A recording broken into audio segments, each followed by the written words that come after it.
Hi everyone. आज हम लोग पढ़ेंगे फ्रैक्शन, जो कि सारे ही कॉम्पिटिटिव एग्ज़ाम के लिए बहुत ही इम्पॉर्टेंट होता है।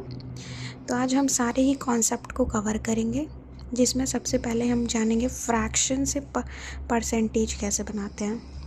तो हमें फ्रैक्शन से परसेंटेज बनाने के लिए हमें हमेशा मल्टीप्लाई करना पड़ता है 100 से। जैसे 3/4 है, हम इसको 100 से मल्टीप्लाई करेंगे तो 75% हमारा आएगा।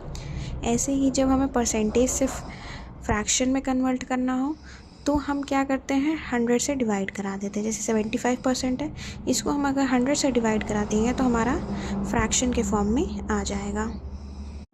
अब हम लोग कुछ इम्पॉर्टेंट फ्रैक्शंस और उनके डेसिमल और परसेंटेज जानेंगे, जिससे हम लर्न कर सकें इसको और एग्ज़ाम में हम बहुत ही स्पीड से एक्यूरेसी से सॉल्व कर सकें। जैसे फ्रैक्शन में 1/2 है तो हम उसको डेसिमल में 0.5 लिख सकते हैं और परसेंटेज में 50%। ऐसे ही 1/3 को 0.33 लिख सकते हैं और परसेंटेज में ये लिख सकते हैं। ऐसे ही हमने एक इम्पॉर्टेंट चार्ट बनाया है, इसको आप ज़रूर नोट कर लीजिएगा अपने नोट्स में। ये हमारे एग्ज़ाम के लिए बहुत ही इम्पॉर्टेंट होता है। अब हम जानेंगे कि जैसे क्योंकि चीज़ फ्रैक्शन में दी है, अब इनमें से हमें पता करना है कि कौन बड़ा है और कौन छोटा है।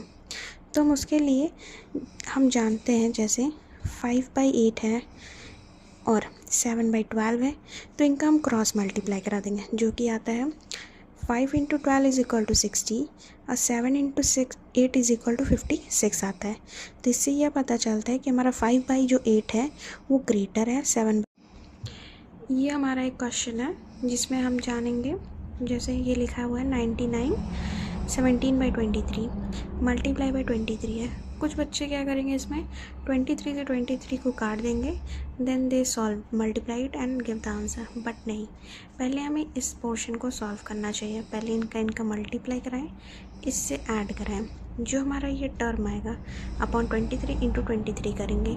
फिर हम इनको, जैसे अब इस पूरे टर्म को तो हमने सॉल्व करने के लिए ऊपर लिख लिया, तो इसको सॉल्व करेंगे। अब हम इन दोनों को काट सकते हैं, तो इन दोनों को काटेंगे तो इस पूरे के मल्टीप्लाई हमारा क्या होगा, ये हमारा आंसर होगा। अब हम आगे के कॉन्सेप्ट पे आते हैं। जैसे ये लिखा है, इसको हमें परसेंटेज में लिखा है। अब इसको हमको फ्रैक्शन में कन्वर्ट करना है, तो हम क्या करेंगे, पहले इस पार्ट को सॉल्व करेंगे, जो कि आया 25/2 आया।